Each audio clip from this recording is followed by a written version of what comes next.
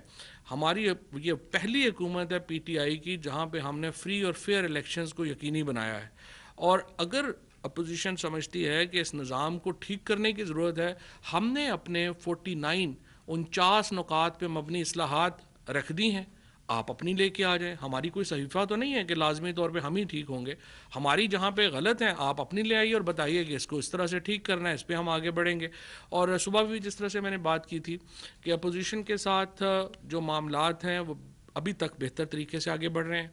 اور انتخابی اصلاحات کے اوپر جو کمیٹی ہے، ابھی اسپیکر صاحب جو ہیں وہ ملک سے باہر گئے ہیں، آذربائیجان گئے ہیں، وہ واپس تشریف لائیں گے، تو یہ جو پارلیمان کی کمیٹی ہے یہ اس پہ مزید آگے بڑھے گی، اور باقی بھی جو متنازع معاملات ہیں چاہے ان میں نیب کا قانون شامل ہے، اس میں جو الیکٹورل ریفارمز شامل ہیں، اور اس میں باقی جو چیزیں شامل ہیں، اس کے اوپر بھی ہم اپوزیشن کے ساتھ ایک سیر حاصل گفتگو کرنا چاہتے ہیں، اور ہم کم از کم یہ سنجیدہ ہیں کہ ان معاملات کو ہمیں آگے لے کے جانا چاہیے۔ ملک میں کاروبار کا آغاز کرنے اور کاروباری سرگرمیوں کے حوالے سے درکار سرکاری منظوریوں، این سی اوز اور این او سیز اور دیگر قواعد و ضوابط، اور اس کے نتیجے میں کاروباری برادری خصوصاً نئے کاروبار کا اجرا کرنے والے افراد کی مشکلات کے پیش نظر کابینہ نے بڑا فیصلہ لیتے ہوئے سرمایہ کاری بورڈ کو اختیار دیا ہے کہ وہ کاروباری عمل کو آسان بنانے کے حوالے سے فرسودہ قوانین اور شرائط کو ختم کرنے کے لیے مجوزہ قانون سازی کرنے کے عمل کا اجرا کرے۔ ایز آف ڈوئنگ بزنس ہمارا ایک بہت بنیادی نقطہ رہا ہے جب سے عمران خان کی حکومت آئی ہے، اور ہم نے جو انٹرنیشنل انڈیکس ہے ایز ٹو ڈو بزنس کا، اس کے اوپر پاکستان بڑی تیزی سے آگے آیا ہے۔ اس سال بھی ہمارے ٹارگٹس ہیں اور ہم ایز ٹو ڈو بزنس کے لیے مزید جو کام ہے وہ اس کو کرنا چاہتے ہیں۔ اسی ضمن میں جو بیرون ملک سرمایہ کاری کے معاہدوں کے حوالے سے جو نیا فریم ورک ہے اور اس کی حکمت عملی کی منظوری دی گئی ہے، جہاں پہ بہت سارے جو ممالک ہیں ان کے لوگ پاکستان آتے ہیں، یہاں پہ ان کے کاروباری مسائل ہوتے ہیں، تو اس کے لیے ہمارے بھی آپ نے دیکھا کہ ہم نے ریکارڈ ایکٹ میں باقی جو ہمارے کیسز ہیں ان میں بہت بھاری نقصان ہمیں اس میں جو ہے وہ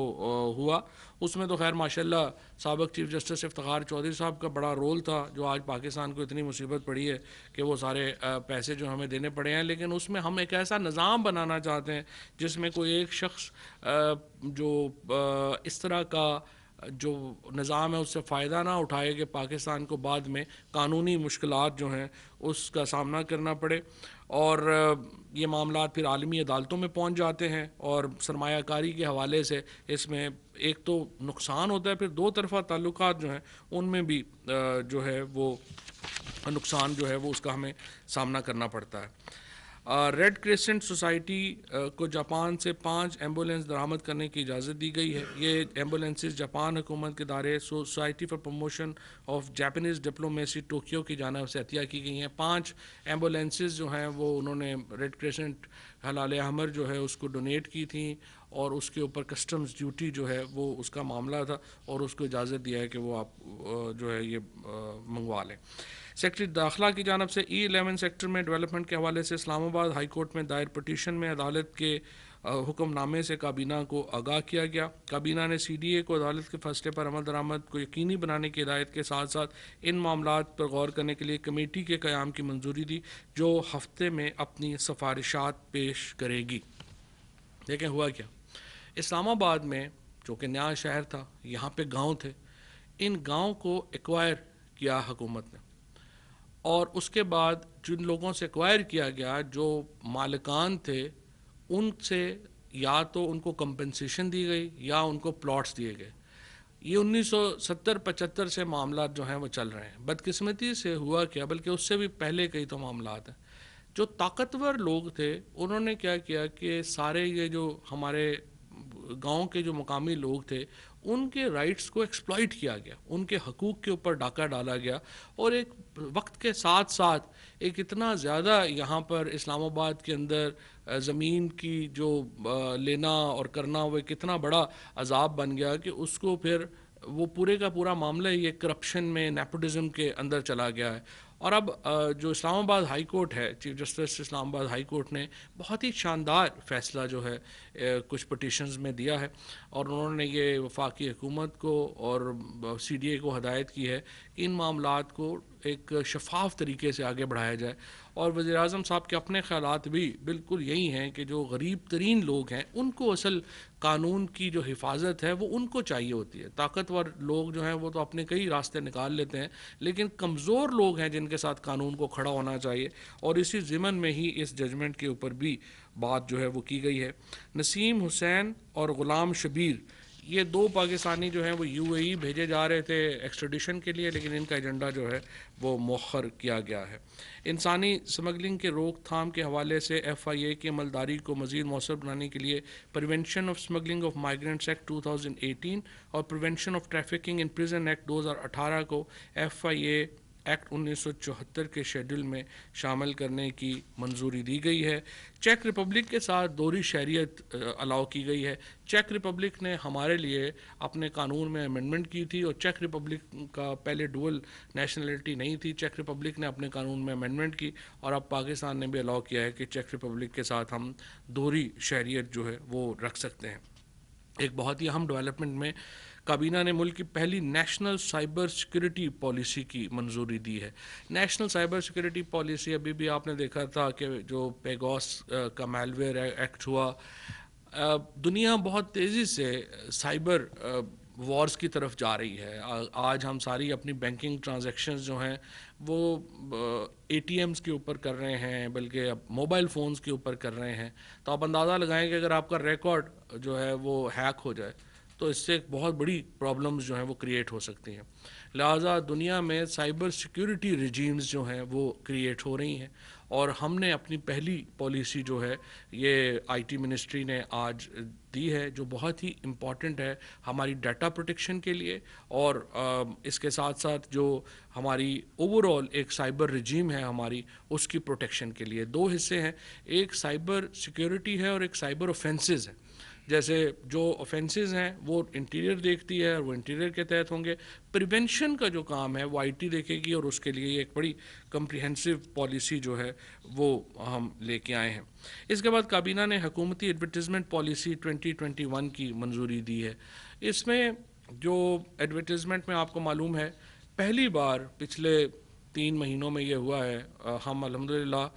پہلی بار میں آپ کو یہ بتانا چاہتا ہوں کہ ہم اس وقت زیرو پیمنٹس کے اوپر، آؤٹ سٹینڈنگس کے اوپر کھڑے ہیں۔ پہلی بار یہ ہو رہا ہے کہ حکومت نے جو اخبارات ہیں، ٹیلی ویژنز ہیں، ان کو ہم جو ایڈورٹیزمنٹ دیتے ہیں ان کی پیمنٹس فوراً ساتھ ہوتی ہے، اور کبھی اس سے پہلے اس طرح کا نظام جو ہے وہ وضع نہیں ہوا۔ یہاں 6 سال 10 سال جو ہیں وہ لوگوں کو، اداروں کو پیسے نہیں ملتے تھے، ان کو تنخواہیں نہیں ملتی۔ البتہ پیسے سارے ہم نے دے دیے ہیں، بٹ اب بھی کچھ ادارے ماشاءاللہ تنخواہیں تو اب بھی نہیں دے رہے۔